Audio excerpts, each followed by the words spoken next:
I have good news for you. There's an elegant way to vote wisely on Election Day without needing to know the atomistic details of every candidate. You just need to discern a sense for who can be generally characterized as more closely approximating the cause of Christ, and then just vote straight 100% for that party, irrespective of the individuals on the ticket. Just vote the party. Welcome to Modern Dogma, a Christian considering today's ideas. We're continuing to talk about the actionable tactics of politics, which we began last episode. And the tactics of voting are built on the strategic principles of politics and voting, which I talked about in episodes 5 to 8, which is the first 4 episodes of our politics series. The tactical proposal is American Christians for the foreseeable future should vote 100% Republican. Last episode, I said politics, and specifically the act of voting in a democracy, should be thought of as a game because voting is definitionally unnuanced and is a very low-resolution expression of our moral convictions as Christians. And this is why today we're going to talk about why I think voting for a third party is foolish and why voting 100% Republican is the correct way to play the politics game. And finally, I want to address a common accusation that Christians that vote, like me, are single-issue voters. So, third-party voting. I think voting for a third party or purposefully choosing to abstain as some form of disillusioned, conscientious objection against a perceived corruption of the whole political machine are both foolish, non-optimal choices. And hopefully it should be clear at this point why I believe that. Third-party votes, or purposefully not voting, are both futile attempts to make politics do something it was never designed to do. They are both attempts to bring sophistication and nuance into an act, voting, that cannot, and actually should not, be morally sophisticated or nuanced. Democratic societies cannot use the full resolution version of its citizens' moral opinions because it would make the decision-making process impossible. We can't afford to sit down with every individual and do a 10-hour interview with each of them, asking them for all their subtle opinions on every law or issue. There needs to be a way to just roughly approximate your citizens' desires, and that's what a ballot does. It's not perfect, but it's necessary. You sacrifice precision for feasibility and speed. So revisiting the table I showed you guys last time, illustrating my politics as game framework, third-party voting, or let's generalize for non-Americans. Perhaps you live in a country that has multiple legitimate political contenders. Let's say you live in a nation with 4 parties that all have realistic chances of winning. I would argue then going and voting for a 5th party, some alternative, let's call it that, political party outside the mainstream ones, is effectively you nonsensically and futilely trying to increase the resolution of your moral expression in the morally compressed mechanism of voting. You see, a third-party voter or alternative party voter typically doesn't like how crude the current political landscape feels, so the attempt is to bring in more choices that the alternative party voter hopes will better reflect the more subtle convictions they hold. The thing is, if you carry that goal of wanting political action to accurately and precisely reflect who you are as a person and what you believe, just increasing 1 or 2 or even 10 political party choices will never actually satisfy you. And that's because you, as a real person, will always be infinitely complex and sophisticated in your moral expressions. But voting, as a mechanism that exists in an alternate game universe, will always be crudely simplified. Simply adding more ovals, more choices on your ballot does not address your concern that you don't feel like your personhood is being properly reflected by your political choices. But that's because Personhood is never meant to be reflected by political choices. Political choices are always very rough approximations of who you and your fellow citizens truly are in real life. And your main political job as a believer is to pick the choice that is a closer approximation of biblical values. Now, oftentimes, picking the closer approximation will feel more like picking the better of two bad choices. Other times in history, depending on the state of the parties or the offered candidates, it may be a much clearer distinction. But there will always theoretically be one choice that is better than the other. And if you need help on how to figure out which of two choices is better for your national context, you should go back and listen to episodes 6 and 7. But when there are two offered choices, using a biblically informed moral hierarchy, because contrary to popular misconception among Christians, sins are not all the same, and then assessing the general characteristics of the two parties, there will always be a better choice to select.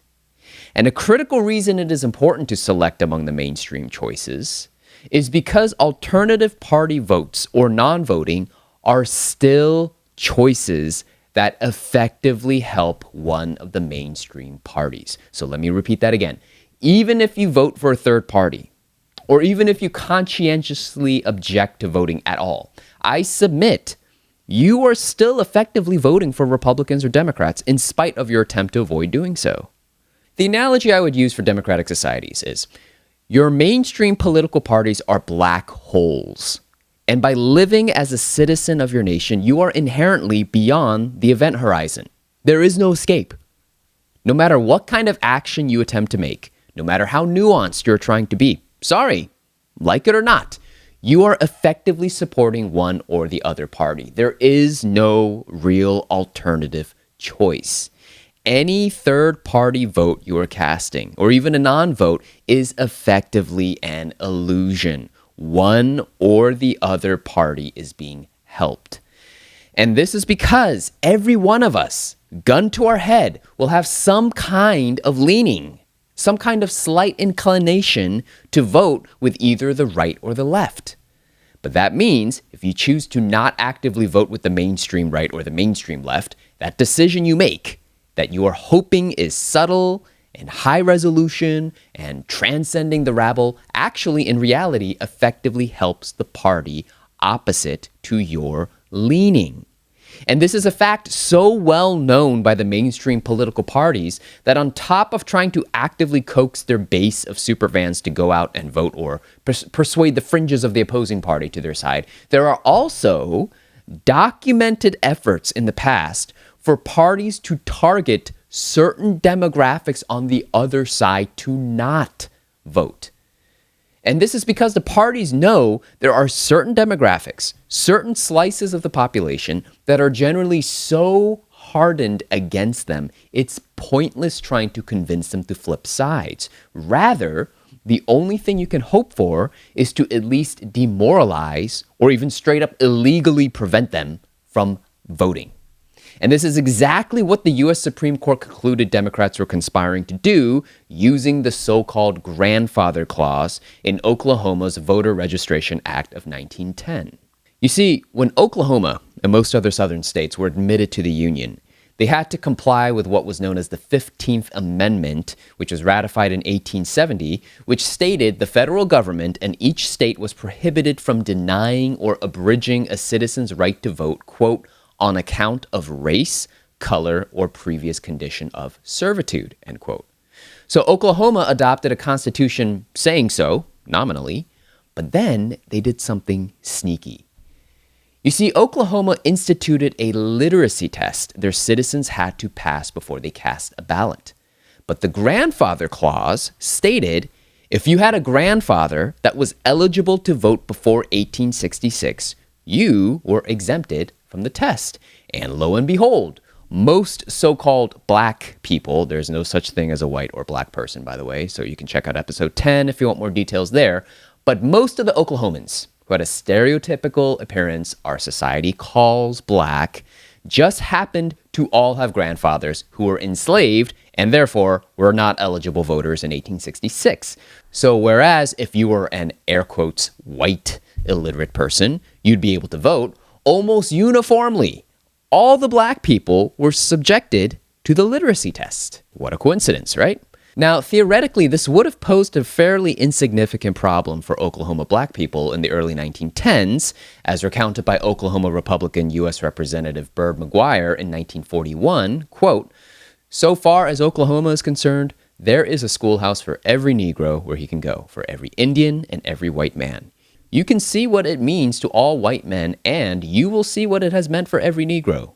They say, educate, regardless of what might be the result. And the time in my state is past when the grandfather clause means anything if honestly enforced," end quote. And the reason McGuire could state this so confidently was because census data at the time revealed that the black illiteracy rate was only 0.6 percentage point lower than the Oklahoma state average. The problem was this was no ordinary literacy test the black people were being subjected to. As recounted by author and legal scholar Dr. Alfred L. Brophy, quote, "Uneven application of the law to blacks became an immediate issue. Local voting registration officials interpreted the Voter Registration Act to mean that they could flatly refuse to administer literacy tests to blacks or could impose unreasonable ones. In one instance, officials rejected a college graduate even though there was not the slightest room for doubt as to whether he was entitled to vote," end quote. And as a result, in 1915, in Gwynn versus United States, the Supreme Court struck down the grandfather clause in Oklahoma, ruling it an unconstitutional violation of the 15th Amendment. Why were Democrats in the early 20th century targeting this particular demographic from voting?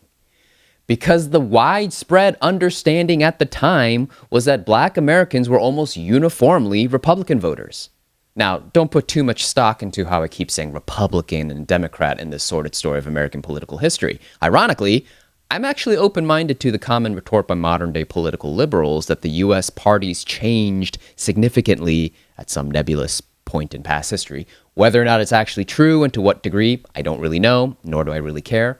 But like I've said repeatedly throughout our politics episodes, the only unchanging static worldview will always be God's worldview as revealed through Scripture.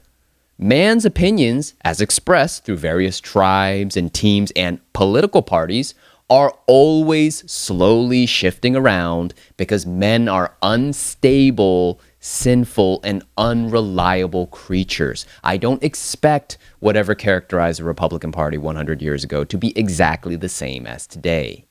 The history of the Republican Party means very little to me when I consider whether or not to vote for them in AD 2024.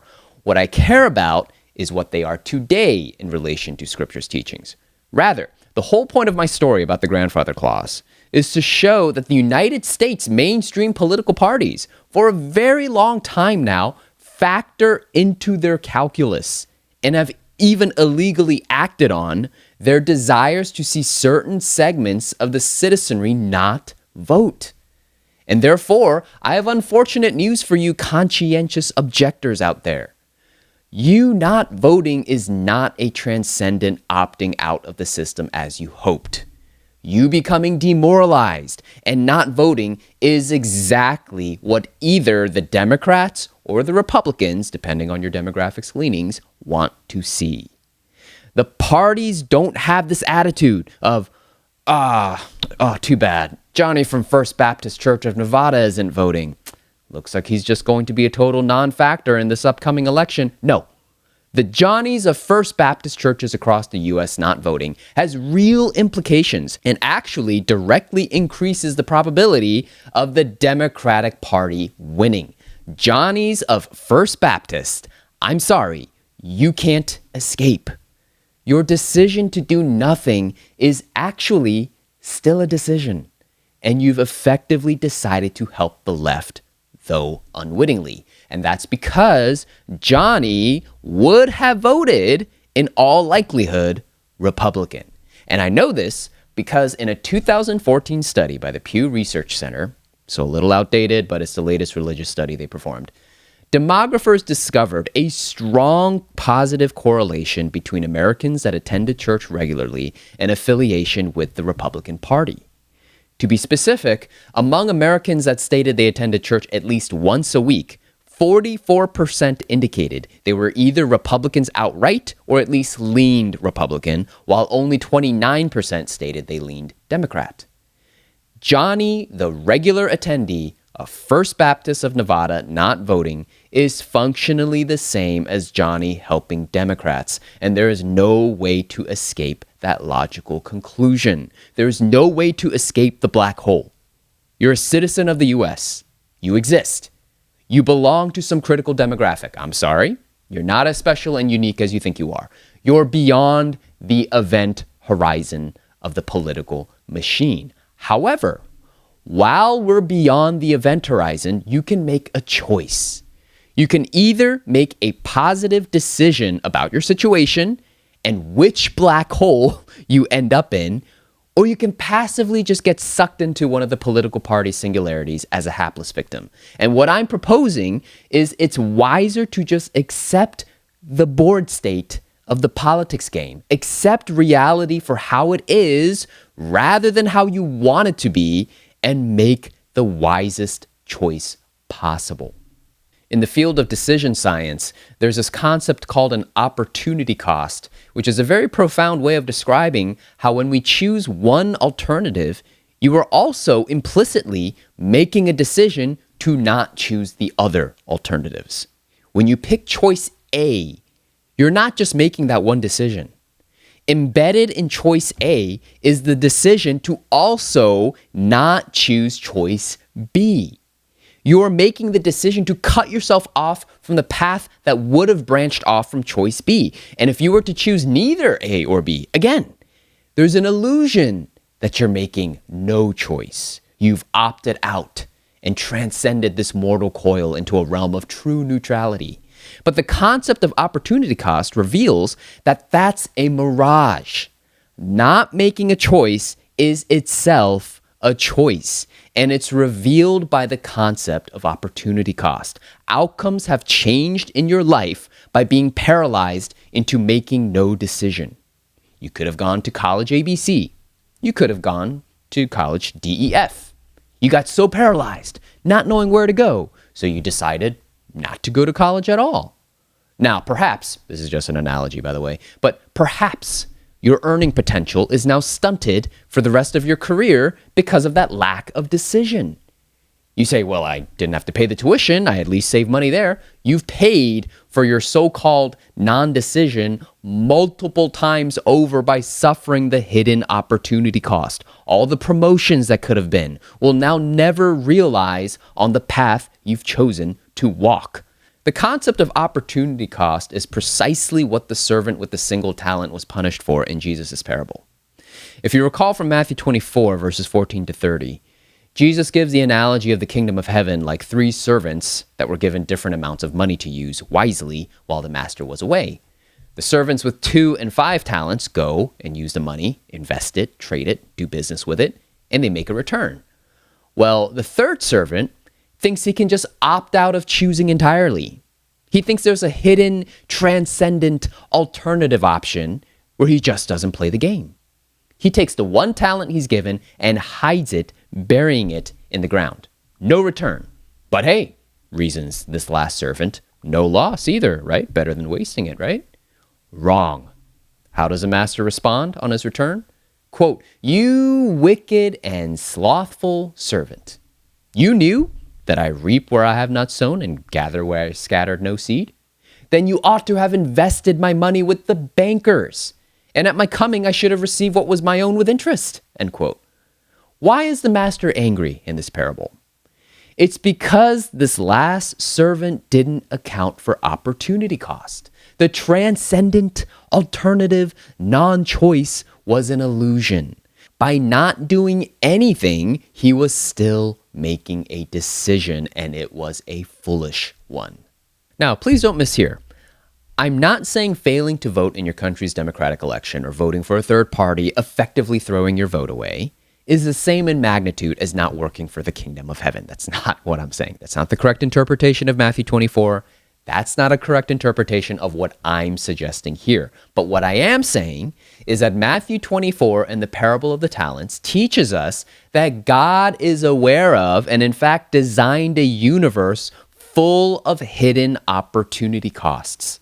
And the concept of opportunity costs teaches us that voting for third parties or not voting are still decisions that affect the outcome of elections that are always won in at least the highest seat of the land, and overwhelmingly in all the lower level elections as well, by one of the mainstream parties. Your third party vote will not realistically lead to your third party presidential candidate winning the election. However, your third party vote will contribute, albeit minimally, to helping one of the mainstream parties from winning. Rather than fighting against that reality, I submit it's wiser to simply accept that fact and vote Republican. You know, we Christians are naturally idealists, and to be honest, we should be. Christianity is a religion of idealism. At the core of every ethical question, we believe morality boils down to a black and white answer. There is God's way, the righteous way, and then everything else. Now, things might get confusing and muddied in between because the world is confusing, but at the core of every moral issue, there is a black and white, right and wrong answer. That's an idealistic way of thinking. We believe the fundamental meta-narrative of the universe is the battle between God and Satan, the ultimate good versus evil. We believe our ultimate goal is a perfect world, the return of Jesus Christ to usher in a perfect utopia, a new heaven and earth, where every tear will be wiped away, Revelation 21, verse 4. We believe the standard of living is perfection, Christ-likeness. Anything short of that is unacceptable. Or in the words of James chapter 2, verse 10, quote, "For whoever keeps the whole law but fails in one point has become guilty of all of it," end quote. If you want to live forever, you must not only be sinless, you have to be positively righteous at all times. That's idealistic thinking. That's an idealistic religion. And of course, that idealism is impossible to achieve on our own, which is why Christians cast our trust on the God-man, Jesus Christ, who lived that perfect idealistic life on our behalf. But nevertheless, we Christians remain idealists. Our ethics are idealistic. You know, I am glad that my brothers and sisters in the Lord in democratic nations agonize over voting. I am glad to see that, because that tells me they have sensitive consciences. That tells me that they understand that mainly good, but just a little bit evil, isn't good enough in their thinking. My Christian family members demonstrate through hesitating over voting for Republicans that they understand that they honor God as holy and recognize his standard as perfect righteousness. I'm glad to see that. Look, I share that same kind of sentiment. When I tactically vote 100% Republican, I do it without hesitation in the context of playing the politics game. But in my real life self, in who I am as a Christian person, more often than not, I also cast my ballot with the real life emotions of vague disgust and mourning over the poor candidates my nation, the United States, is presented with. But here's my point once again, family. You need to learn to compartmentalize your real life emotions from the act of decision making inside the political voting game environment. Be disgusted with Republican hypocrites like Lauren Boebert, who claims to stand for Christian family values, then was caught groping her date in a public theater. Be mournful. Pray and desire that God will be merciful to your nation and provide better candidates to vote for. That's very good you feel that way. It means you're a Christian that loves God and takes his word seriously. But don't confuse your real life beliefs with the voting game and let those godly emotions bleed over into indecision and a paralysis of analysis. Certainly don't let those emotions confuse you into voting the worst option of political liberals if your context is United States. Games have correct choices. Games should be played to win, and game decisions should be played seeking the highest expected value outcome. Which political party, in its range of policy stances, at least nominally stands for approximately biblical realities? And these policy stances, these biblical realities, can be ranked. Sins are not equal. Which party at least gives superficial lip service to Christians, gives superficial lip service to honoring the Creator God, and doesn't seek to murder children? What are the range of outcomes? Then assess which party, which choice has higher probabilities of affecting those approximately biblical outcomes. Multiply them together. That's expected value. Which political party has better, not perfect, better policies, and which party's candidates will have higher probabilities of actually trying to pass those better policies? There's your correct choice. There's the highest expected value decision. You know, I would love to see an in-depth, primary source, citation-laden study documenting who exactly in the visible church popularized political thirdwayism. I'm sure that book or article exists somewhere, and I'd love to see it. Let me know in the comments if you have a good resource. But who are the exact individuals responsible for conflating real life and voting? What were their motives? Where did they get these ideas? I want to know. I know the late Tim Keller was a huge player in this phenomenon. He was one of the primary offenders that I know of that pushed his way oversimplified and overall unhelpful radical middle philosophy that bled over into him confusing impressionable Christians and paralyzing them from not being able to make wise choices on election day, deceiving them into thinking how they bubbled their ballots would somehow be a direct reflection of everything they stood for as real life Christian people.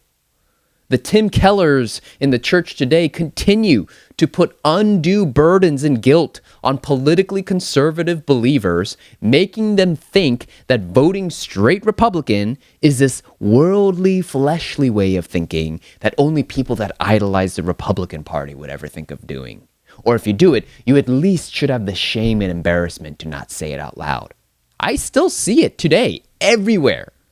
Even Christians that generally think correctly about the strategy of politics and recognize we need to lean politically conservative more often than not appear too timid and lack the ideological and theological framework to then simply and clearly state the obvious actionable tactic: vote Republican. I almost never hear those last two words, vote Republican. I hear great diatribes about the insanity of political liberals in the United States. Great. Fantastic. I agree. But where is the tactical, actionable help out there? And I humbly submit that is what I'm trying to do here. Embrace voting straight Republican for the foreseeable future and do it without any guilt or embarrassment, because God knows your heart and knows you are trying to make the wisest choice while playing a very unnuanced game. You see, one of the reasons I love the tactic of voting 100% Republican is it's a very elegant way to express political conservatism. And what I mean by that is voting straight red is a very clean, fast, and yet still the most impactful way to vote your biblically informed principles, albeit in a very unsophisticated way. In other words, the biggest reason I love the vote 100% Republican tactic is the fact that it has an enormously high benefit to time invested ratio. You save so much time voting in this manner. And it also keeps you clear from overthinking. It prevents you from trying to be cute and nuanced and overcomplicate the voting mechanism inappropriately. When I vote straight 100% Republican, I don't have to dig into the molecular details of every Republican candidate, every stance they hold, the context of every policy decision they made. Look, there's no shame in admitting none of us have time for that. Unless staying abreast on politics is a personal hobby of yours, we've all been given just a limited amount of time and energy in this world from our Heavenly Father. And with that limited amount of time, we need to seek to make the best use of it. Our lives need to be characterized by glorifying God through our main mission of evangelism and discipleship. That's the Matthew 28 Great Commission.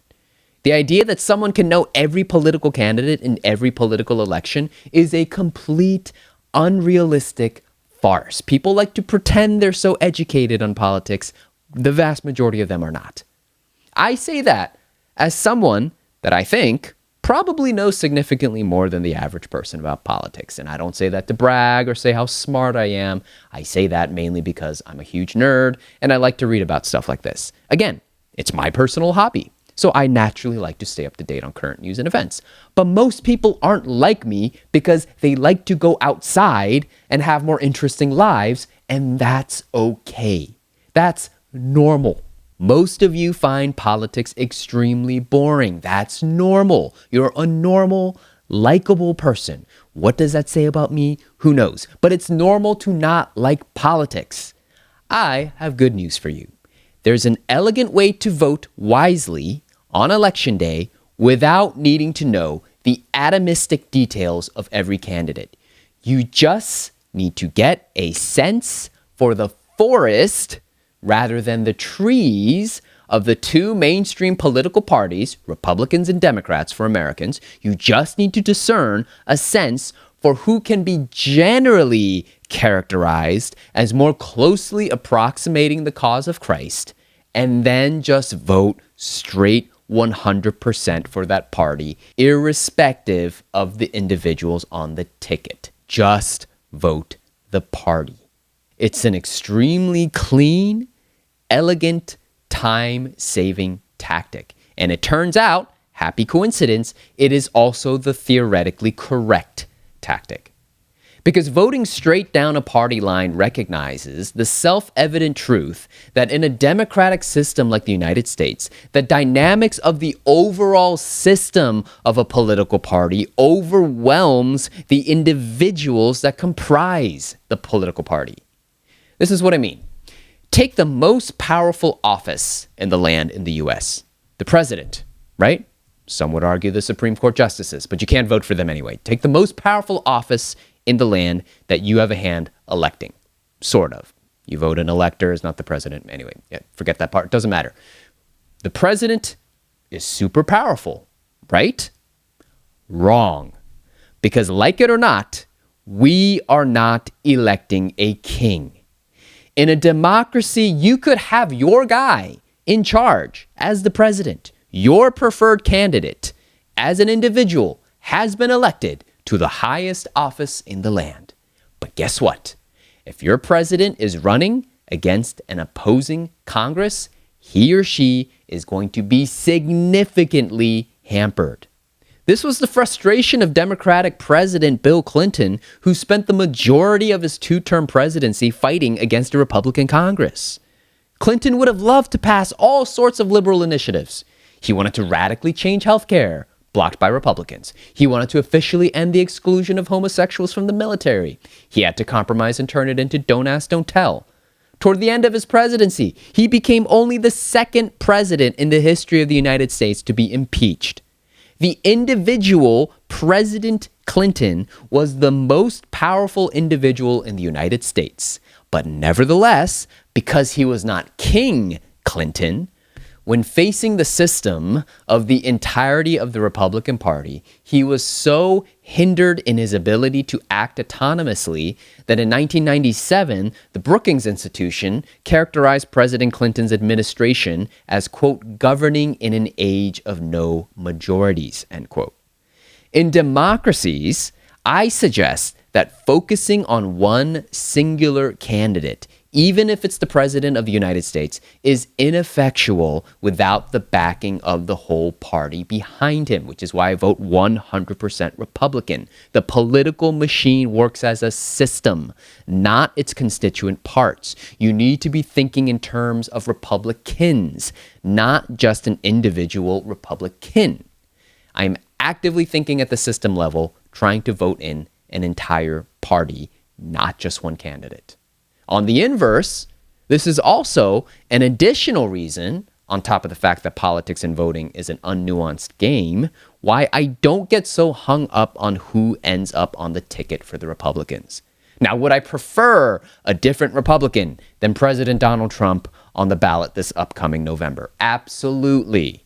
I'm a personal fan of Ron DeSantis. But one man is not going to make or break the nation. Consider the following. We have a literal sufferer of dementia in the most powerful office in the world currently. He literally has dementia. This would be a hysterical setup for a sitcom in any other time and place, but this is our waking reality as Americans. But guess what? Everything is kind of okay. The U.S. hasn't blown up. Things are still kind of running along. I mean, morally, we're going into the toilet, but planes are still getting where they need to go.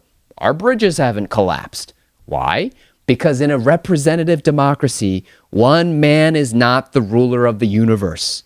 President Biden may be the most important individual in the Democratic Party system, but he's still just an individual. The system matters way more. Now, something else I want to address. Up to this point, I've been repeatedly stating that in politics and its primary expression of morality via voting, your nuanced moral opinions cannot be accommodated because voting is definitionally a low-resolution activity. However, even if every kind of voting is always low resolution, where resolution is available, by all means, use it. Where there is some semblance of nuance or sophistication available to you, for crying out loud, do your best to grab a hold of it and vote as nuanced and morally sophisticated as you possibly can. And this is why I'm so passionate for local elections. The elections going on right around you, closest to you, starting with your HOA, is going to be way more immediately impactful to you and your community than even national elections most of the time. And your close by local elections have way higher resolution and way more details in its scope than the federal level. Local and state elections are close to the ground. You're inherently going to see more details and see more opportunities to express the particulars of your personal beliefs. And specifically, I find the questions or propositions on a ballot some of the higher resolution elements of voting that we should pay close attention to. These questions aren't matters of voting straight Republican or Democrat. They're usually pretty complex, subtle matters that have all sorts of downstream effects, and they're usually intersections of all sorts of factors. Many times they don't really matter, like, should we change the name of an organization because it uses some outdated lingo no one understands anymore? But sometimes, I find, they can be extremely important and actually offer an opportunity to express quite a bit of Christian moral sophistication. So think through them carefully. Prayerfully search the scriptures for applicational help. Ask your brethren at church. When you see higher resolution opportunities, let's use it. Vote in your party's primaries. Don't just wait until you're presented the Republican Party's final candidate. Make use of the nuances available to you, in other words. Declare who you think, as a Christian trying to be as biblical as possible, has the highest probability of governing in a relatively righteous and wise manner. Now, at this point, the very common accusation I hear over and over again by political liberals is that if I vote Republican, even more crass, I vote 100% Republican, just straight down my ticket, I am inevitably accused of being what's known as a single-issue voter. And usually I'm accused of being a single-issue voter because my accuser figures out the issue of not murdering children, abortion as it's euphemistically called, is a pretty important cause to me and is one of the reasons I will never, ever vote for a Democrat. Oh, and by the way, don't give me that nonsense about, oh, Republicans tried to force women to give birth, but they don't want to lift a finger to help raise the child. Okay, first, how about you stop murdering the child?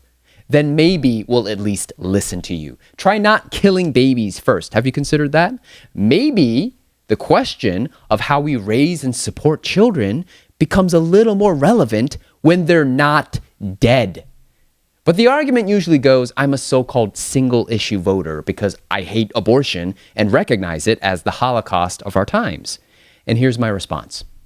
So are you. By your definition of single-issue voter, everyone is. You see, the accusation of single-issue voting by unbelievers and political liberals is another deceptive way of trying to confuse the categories of politics and real life. The accusation appeals to people's desires to not appear one-dimensional. It appeals to our God-designed desires to express our moral stances in sophisticated and multifaceted ways. But, you should know what I'm about to say by now, politics is a game. Politics and voting is not sophisticated or multifaceted. Embrace it. It is the way it is. Voting has to be crude and unnuanced. And once again, this kind of accusation tends to really trip up believers because we are idealistic people. We don't like the idea of picking a less evil choice. We want to pick no evil because we love and worship a holy God and we want to offer him the best. But my point remains, I'll repeat it for the 20th time.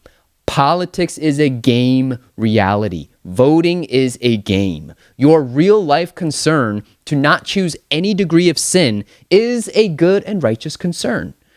Don't lose that sensitive conscience. Don't dull it.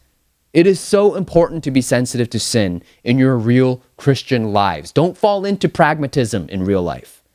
But you need to understand that voting will always only offer you a very limited selection of very muted moral choices. There is a whole world of Christian theological convictions and decision-making that goes behind my decision to vote straight Republican. But I'll never be able to explain it in the game world of the ballot. There's no comment section on my ballot that lets me type out Calvin's Institutes or an exposition on Romans 13 to explain my biblical political philosophy. So being accused of being a single-issue voter can be very powerful and convincing to many Christians that would otherwise vote for Republicans because it plays on their otherwise good and proper Christian idealism. But make no mistake, the accusation remains a category confusion. Because consider the alternative being implicitly offered by the accuser. You vote Republican? You're such a one-dimensional, single-issue voter. You're such an ignorant country bumpkin. Do you think the earth is flat too? You need to develop a more thoughtful, sophisticated political philosophy like me and put some more nuance into your political selections. Oh yeah, okay. Like how? How do you vote? I vote Democrat. That's different from what I'm doing. How? How exactly is that any different from what I am exactly doing? I'm coloring in the R bubble. Oh no, what an unnuanced way to vote. I should have colored in the other bubble. So the first error with those decrying so-called single-issue voting is the wrong belief that voting can ever accommodate moral nuance. And the hypocrisy is the accuser is not actually expecting you to make some kind of nuanced choice while voting. He's not actually expecting you to be a multi-issue voter, however such a thing is supposed to be expressed in a ballot with binary choices. He just thinks you're making the wrong unnuanced choice. But the second deception of the single-issue voting accusation is a failure to recognize that literally everyone votes in a single-issue way. You see, no one is actually a literal single-issue voter. As important as banning all forms of abortion is to me, it's not the only policy I want to implement. Obviously not. I'm a real person. I'm not an abortion banning machine. I have an opinion on a very wide variety of topics. I have a position on foreign policy. I have a position on immigration laws. I have a position on healthcare. I have a position on religious expression in public. I have all kinds of opinions. But because I know as a believer that sins are ranked, see our earlier politics episodes if you need help here, but because I know sins are ranked in severity, I also have what decision science calls a dominant criterion.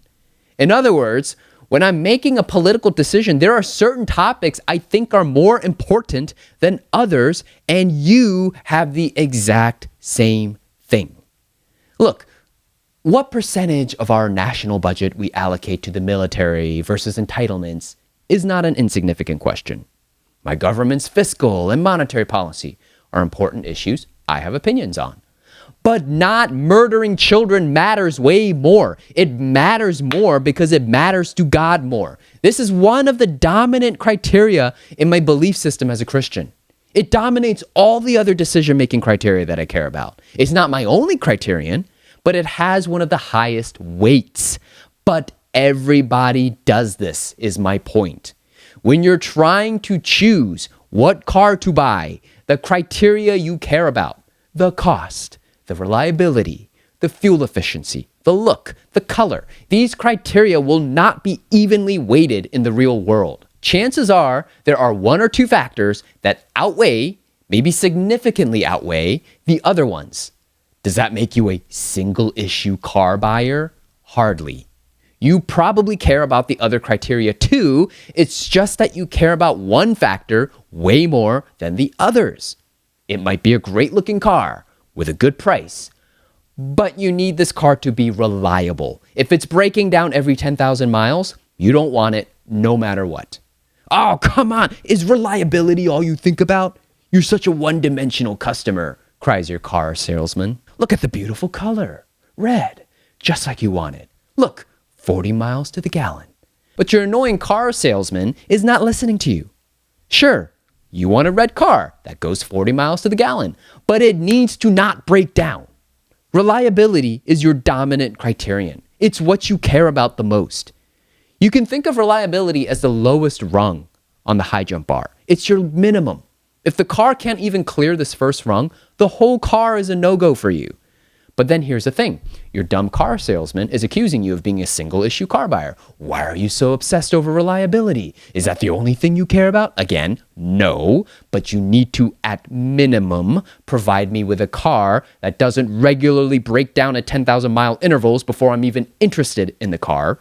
You need to, at minimum, be a political party that doesn't stand for the murder of babies if I will ever even consider you as a serious political contender. So let's say your car salesman comes back with an alternative. He shows you a car with sufficient reliability. You know what happens at that point? After you've cleared that first rung of the high jump bar, now there's going to be another rung. Now there will be another decision criterion that will be the new, most important one out of the remaining criteria. Now the fuel efficiency is going to dominate your decision making. There will always be some single point, some singular decision criterion that your decision making bumps into first before all the others. That doesn't make you one-dimensional. That doesn't mean you don't care about the other issues and factors. It's just the nature of all decision making. For my fellow geeks out there that have ever tried to upgrade their computers, you understand the concept of performance bottlenecks. It's the same exact thing. You have a slow computer and you want to upgrade it. What do you upgrade first? Whatever is the worst piece of component you have. That's your bottleneck, as it's called. What's preventing your whole computer from being faster? Let's say it's the CPU, the processor. So you get a nicer processor. But then right after you clear that bottleneck, there will always be a new bottleneck right behind it. Something else becomes the new worst component in your computer. Now it's your video card. You upgrade the video card. Now it's your RAM. There's always a new bar to clear on the high jump. There is always a new dominant decision criterion. You will always appear to be a single issue voter. That's how decision making works. It's just the way it is. So embrace it. Don't believe the lies that it can be otherwise. If the Democrats tomorrow overhaul their platform and change their stance on abortion to be exactly identical to the Republicans, I will simply go down my criteria hierarchy and make my decision between the two parties based on the next single issue I care about most, and liberals will give me the exact same grief. And that's because the accusation of single-issue voting is not an argument in good faith. It confuses the categories of real life and politics. It's hypocritical because the accuser votes the exact same way. And it's ignorant because decision-making always bumps into singular dominant decision criteria one at a time. As I stated earlier, I'm finding the tactical considerations of voting as a believer of the Bible is something that I think could use a bit of filling out in the church today. With 2024 around the corner and being an important election year, I hope to provide you guys more political content from just one Christian, considering today's ideas, so I hope you stay tuned for that. I'll see you guys next week. Have a happy new year. We have some exciting future episodes in the works at the moment. In the meantime, you can find all our links on moderndogma.com. Men err, God is sovereign.